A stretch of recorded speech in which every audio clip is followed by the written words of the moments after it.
Szót ejtettünk arról az apukáról, ugye, aki a kislánya kedvéért elment fodrász leckéket venni, hogy legalább a kislányának nagyon szép haja legyen.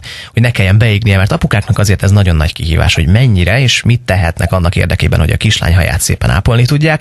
Abban segítségünk is lesz, itt van már is a vonal végén Kuruc Erika mesterfodrász. Jó reggelt! Jó reggelt kívánok, köszöntöm a hallgatókat! Erika, nemrég találkoztunk amúgy személyesen is, akkor ugye egy jótékonysági kezdeményezésnek a részleteiről beszélgettünk, és hát nem hiába fordulok most tehát ismét hozzád.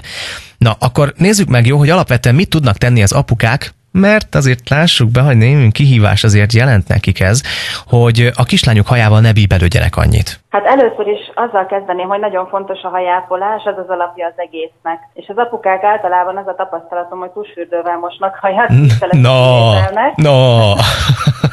Oké, de tény. És nem tartják fontosnak azt, hogy a kislányoknak otthon legyen ehhez mindenféle hajápolási eszközük. Úgyhogy mivel rövid hajuk van, ezért ez teljesen érthető, de azért ez nagyon fontos, hogy a kislányoknak legyen egy ilyen sampon-balzsampon otthon. És hogyha már ápolják a hajukat, akkor gondolom mégiscsak könnyebb bármit kezdeni azzal. Persze. Nagyon fontos az, hogy megfelelő sampont-balzsamot vásároljunk, mert az az alapja az egésznek, és hogyha nem akarom túl bonyolítani, akkor a göndörhajú kislányoknak száraz hajravalót kell venni, az egyenes hajú kislányoknak pedig normál hajravalót. Mi a helyzet akkor, hogyha mondjuk a kislány haját kell fésülni? A hosszhajú gyerekek nem szeretik a fésülést általában, mert a szülők húzzák a hajukat. Ezzel kapcsolatban két fontos dolgot tudnék tanácsolni, hogy minden esetben hajkefével bontsunk hajat, ne fésűvel, és használjunk kibontó balzsamot, amit nem kell kiöblíteni. És ezek után alulról elkezdve vékony tincsekben kell kibontani a hajat, és akkor úgy kevésbé húzzuk a kislányok haját, és talán nem fognak sikítani.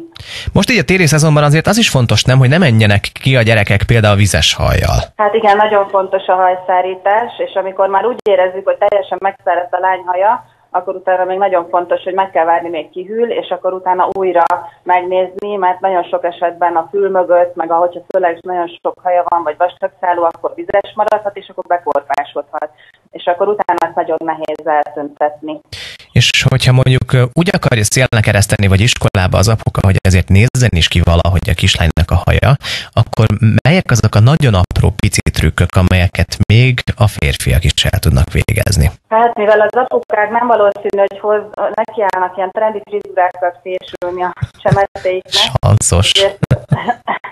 Ezért hát én szerintem mindenféleképpen a szofnál maradjunk, szóval egy szof, két szof, alul fölül, de a kislány szerintem el fogja mondani, hogy mit szeretne, mert az a tapasztalatom, hogy mindegyik kislány nagyon határozottan el tudja mondani, mi az elképzelése, és akkor ha esetleg haladók és nagyon ügyesek, akkor ez a hármas vonás még mehet, és akkor mindenféle kiegészítőt, hajpántot, hajgumit, hajcsattot lehet a kislány hajába tenni, de az az egyetlen legfontosabb dolog szerintem, hogy ápolt legyen és fényes a haja.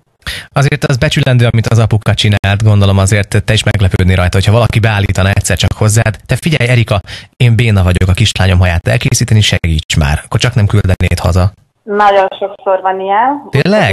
Igen, és általában elhozzák az apukák magukkal a kislányokat, amíg én nekik vágom a hajukat. De klassz! Utána a kislányokat mondjuk a Gabi vagy az Ágika kidolgozik az üzletben, ő befonja a haját, belerak egy csattot, és akkor így 2-1-ben meg vagyunk.